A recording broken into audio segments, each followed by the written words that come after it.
kasih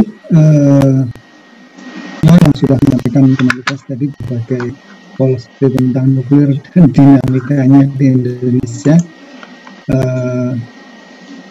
Di sini saya sesuai dengan permintaan dia diminta sharing tentang pendidikan dan industri nuklir di Indonesia. Jadi ini topiknya memberi highlight pada beberapa penting.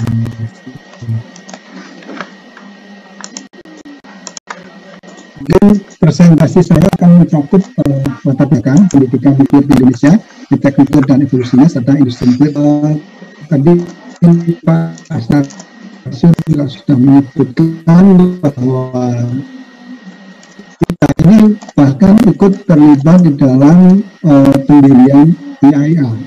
Kemudian di tahun 60-an, ini Indonesia telah aktif dalam pendidikan dan penelitian nuklir, khususnya dalam mempersiapkan reaktor 3 Bandung. Ya. Kemudian sejumlah departemen di ITB yang banyak terlibat dalam penyiapan 3. Ini misalnya seperti departemen fisika, teknik, ini banyak para desain. Pada perkembangannya, aplikasi sangat luas. Aplikasi nuklir ini barangkali jadi Pak Snarso sudah menceritakan untuk energi itu masih alat ya. Tapi untuk misalnya di dalam bidang medikal, wah luar biasa. Tidak ada lagi rumah sakit yang tidak punya X-ray, bahkan CT scan sekarang sudah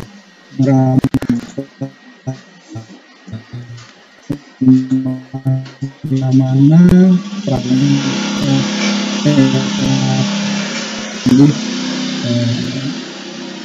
jadi sudah mulai masuk di rumah sakit besar.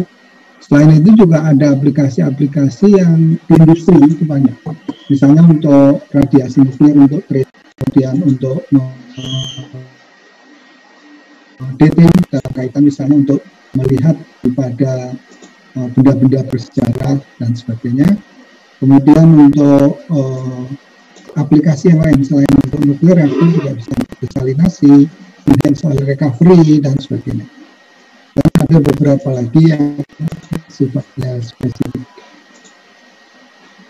Nah, sebagai pendahuluan di sini kita perlu sampaikan bahwa teknologi nuklir khususnya dalam aspek keselamatan itu juga mengalami evolusi di dalam dan itu memiliki dampak pada loncatan teknologi dan keselamatan. Jadi kalau dahulu keselamatan itu sangat mengandalkan kepada kemahiran operator dan kecanggihan peralatan elektronik, akibat adanya beberapa kecelakaan khususnya teknologi dalam keselamatan dengan inherent atau passive safety.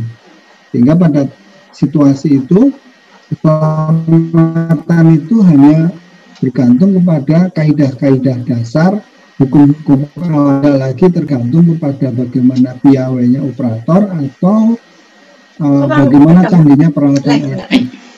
Mati pun tidak akan mempengaruhi keselamatan. Itu adalah evolusi di dalam keselamatan. Jadi kita melihat adanya 3 kecelakaan besar dalam bidang nuklir. Ini membawa banyak pelajaran bagi kita. Di antaranya adalah bahwa makin keselamatan itu harus alihkan semuanya harus negatif. Demikian juga pendukung standar seperti yang ada di PLTN Barat itu menjadi penting. Dan kemudian pemeliharaan ini menjadi sangat kritis. Yang tadinya orang membayangkan itu waktu yang kayaknya juga turun tapi nggak terlalu penting. Nah di sini kita melihat salah satu sistem yang kemudian diyakini pada kecelakaan Chernobyl dia melahirkan sistem aplikasi keselamatan pasif atau inherent. Tapi industri nuklir masih reluctant untuk menerapkan. Kecelakaan Fukushima lah yang kemudian membuat industri nuklir tidak ada lagi alternatif selain menerima dan mengimplementasikan PLTN yang dikembangkan ke depan. Nah ini adalah evolusi dari teknologi reaktor nuklir. Kita lihat Awalnya dikembangkan di tahun 50-an, jadi tahun 65 itu jadi fokusnya masuk PLTN generasi transisi ini.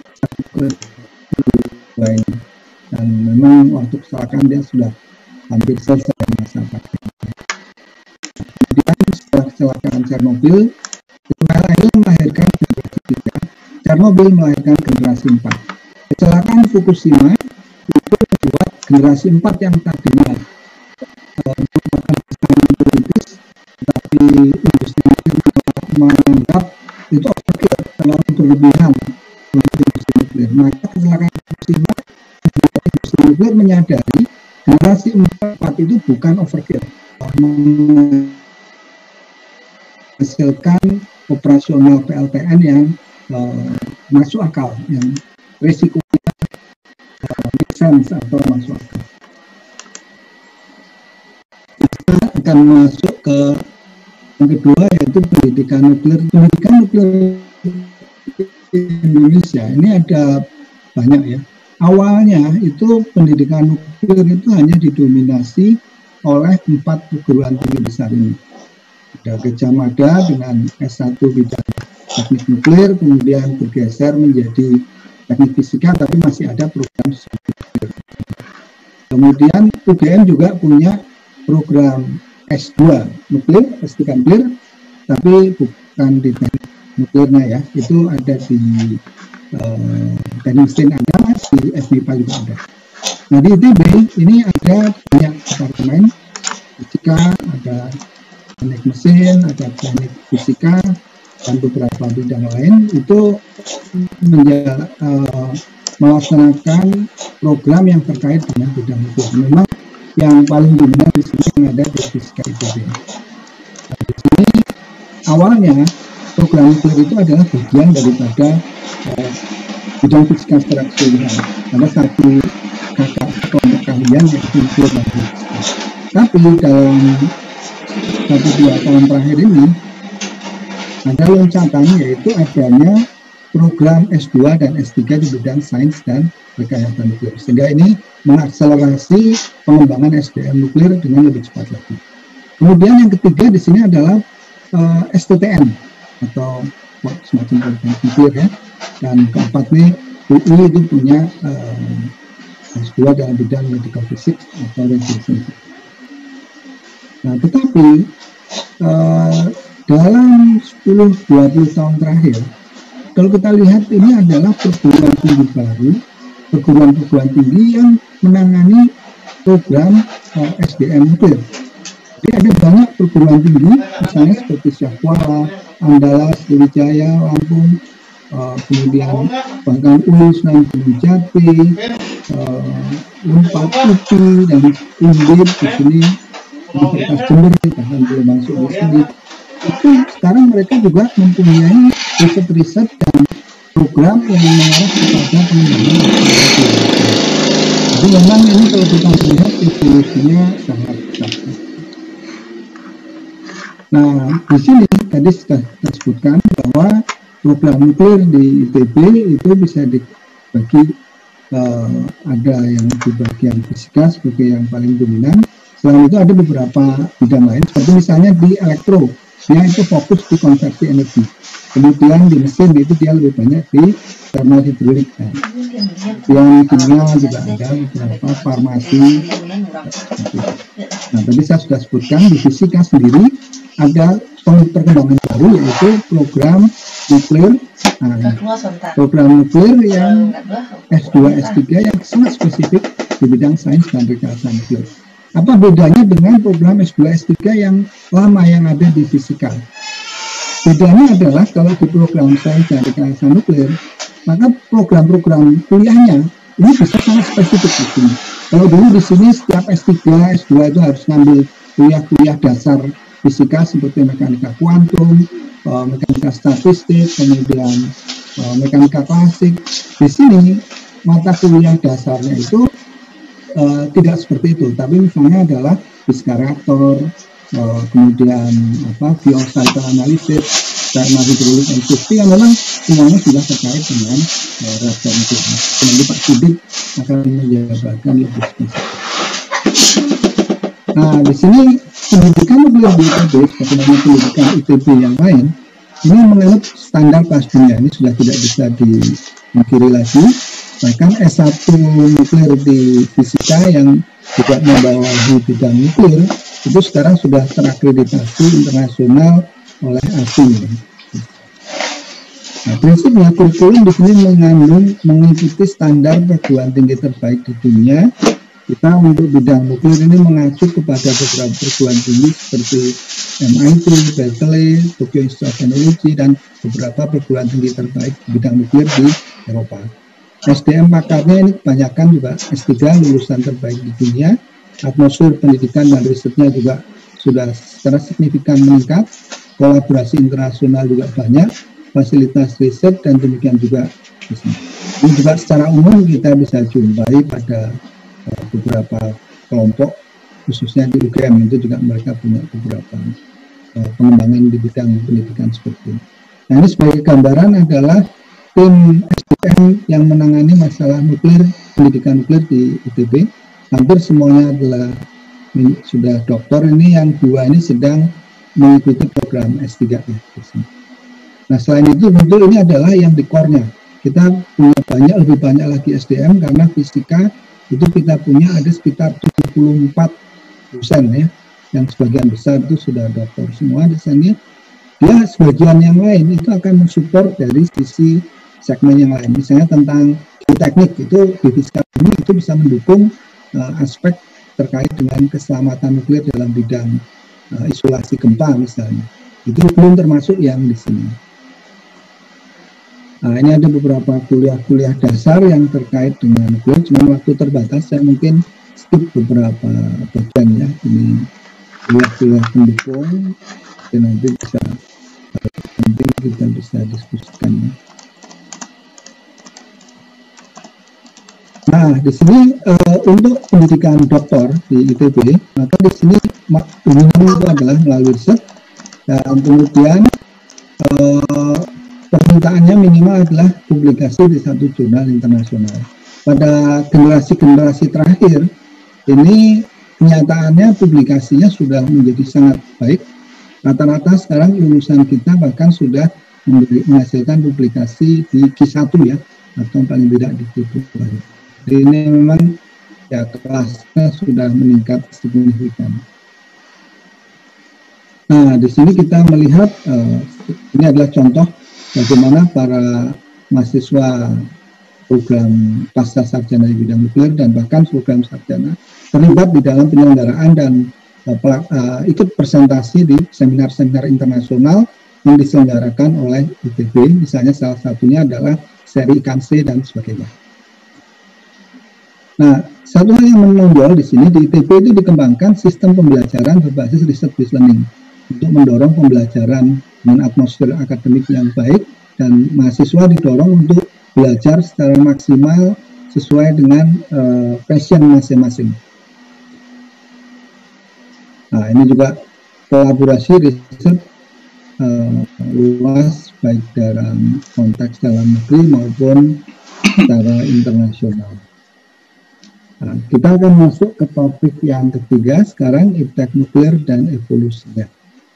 Secara umum, riset terkait nuklir itu mengacu kepada generasi PLTN generasi 4 untuk bidang energinya.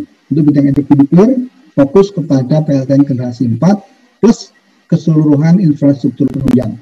Di situ meliputi advanced nuclear design system, artinya termasuk di sini adalah sistem komputasi, program-program yang dikembangkan, advanced nuclear reactor safety, kemudian advanced nuclear instrumentation and material, advanced nuclear fuel cycle, dan advanced nuclear data system.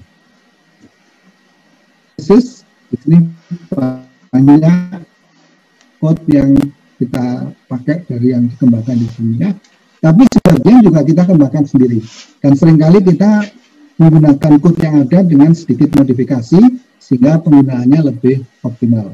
Ada beberapa code yang memang kita kembangkan sendiri karena memang spesifik yang kita kembangkan.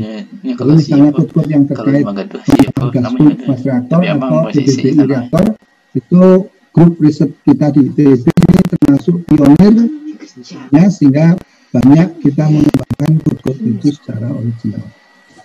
Nah, ini adalah topik-topik riset besar yang banyak dikembangkan, misalnya di ITB. Salah satunya misalnya tentang spinor, ini reaktor kecil yang bisa dioperasikan jangka panjang, modular. Candle ini reaktor yang bisa memakan uranium alam secara langsung. Kemudian ini reaktor air dengan basis thorium yang bisa dioperasikan lama. Kemudian fuel cycle nih Pak Waris pasti banyak main di sini. Code development nih banyak, hampir semuanya terlibat di sini. Nuclear data, nuclear reaction ini Pak Rizal, Pak Waris, saya dan beberapa yang lain juga terlibat. Nuclear material di sini juga banyak terlibat. Nuclear baterai ini ada Pak Hairul Basar, Pak Waris juga. Nah, ini contoh hasil-hasil yang sudah kita kembangkan tentang spinor. Ini misalnya desain kita, spinor ini masuk di dalam report IAEA ya. Dan ini memang kenyataannya modular reaktor ukuran kecil yang di tahun 90-an kita banyak rintis untuk diimplementasikan, sekarang industri. Jadi industri yang waktu itu tidak berpikir reaktor kecil, sekarang ini menjadi mainstream yang menarik karena ini akan menawarkan revolusi di dalam keekonomisan. Kemudian ini adalah contoh gambaran untuk spinor, karena waktu terbatas saya loncat.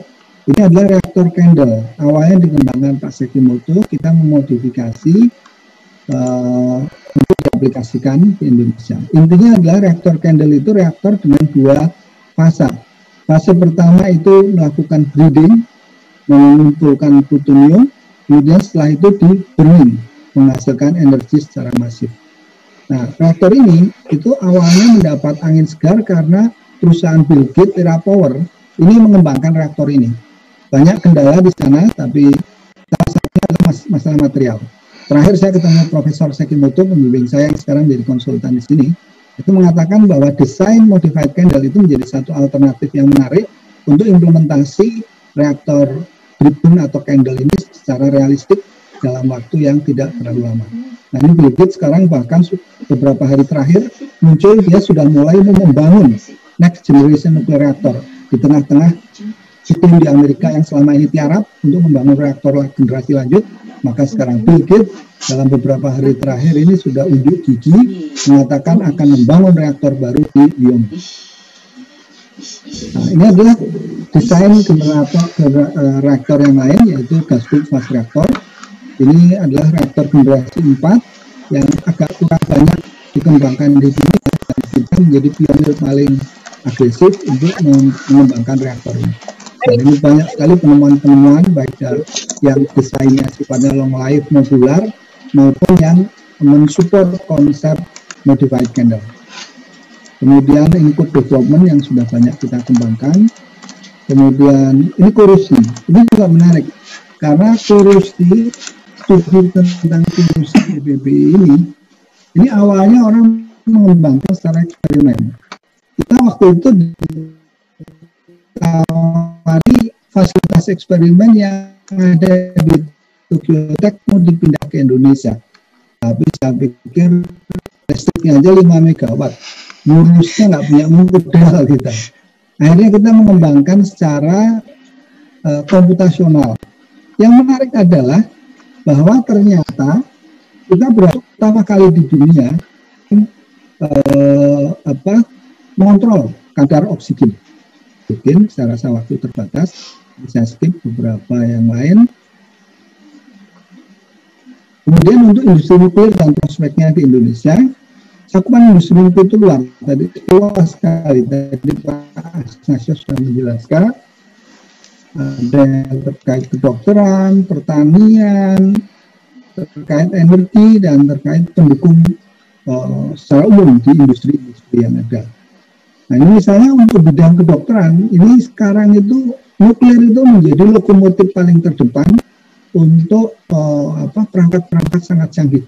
baik itu mulai dari MRI, CT scan, positron emission tomografi, dan lain-lain. Banyak fasilitas yang sangat spesifik. Nah, kemudian juga untuk diagnosa terapi ini juga sangat maju dan ini aplikasinya luar biasa. Hanya sayangnya semuanya ini kebanyakan masih dikembangkan di luar. Yang dari dalam negerinya ini masih terbatas. Nah, ini kita harapkan ke depan kontribusi industri dalam negeri bisa meningkat ke sini. Ini beberapa fasilitas mungkin kita skip.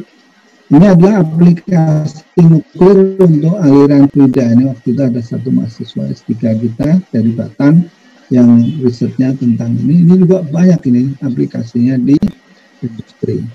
Kemudian untuk radioactive dating ini banyak sekali pengembangannya. Termasuk juga kalau kita ingin mempelajari warisan benda-benda bersejarah. Ini adalah konsep untuk listrik. Yang menarik adalah untuk desalinasi, enhanced oil recovery, dan juga bisa untuk mendukung misalnya gasifikasi batu bara dan sebagainya. Untuk pertanian, ini Batam sudah punya banyak sekali bibit unggul. Tetapi sayang, aplikasinya terbatas karena ekosektoral. Mudah-mudahan dengan konsep BRIN yang baru ini, hasil-hasil Batam ini bisa diimplementasikan sehingga bisa mendorong kemandirian pertanian di kita. Ini adalah juga teknologi nuklir untuk mendukung pertanian, yaitu misalnya sterilisasi produk-produk pertanian sehingga bisa diekspor dan diawetkan, tidak mudah membusuk. Nah, sebagai penutup, saya akan membacakan di sini, sistem pendidikan nuklir di Indonesia telah mengalami kemajuan pesat dalam 4-5 dekade terakhir. Sistem pendidikan nuklir di Indonesia meliputi jenjang S1, S2, S3, dan program terapan. Dan ini ada banyak perguruan tinggi di Indonesia, diantaranya di ITB, di Batam, di UGM, di Batam sendiri, dan di lebih dari 10 perguruan tinggi di Indonesia, termasuk sekitar 5 perguruan tinggi di Sumatera sendiri. Sistem pendidikan nuklir telah cukup kompetitif secara internasional. Aplikasi teknik Indonesia telah berkembang pesat di berbagai bidang, medis, industri, penelitian, pertanian, dan sebagainya. Untuk aplikasi terkait radioisotop dan bahan bakar nuklir, PT Inuklir sudah lama berkiprah di sana. Jadi kita untuk bahan bakar reaktor riset yang tiga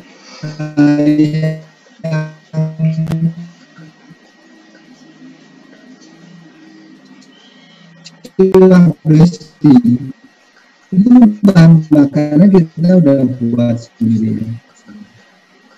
Kemudian perlu upaya mendorong industri nuklir ini supaya bisa ekspor, tidak ekspor misalnya ke negara-negara Afrika atau negara-negara Amerika Latin, karena ini akan membuat masyarakat menjadi lebih yakin tentang kompetensi kita di dalam bidang nuklir. Dan banyak teknologi nuklir sebagai bagian dari proses. Terima kasih. Baik, terima kasih Prof. Zaki atas terima kasih Prof. Zaki atas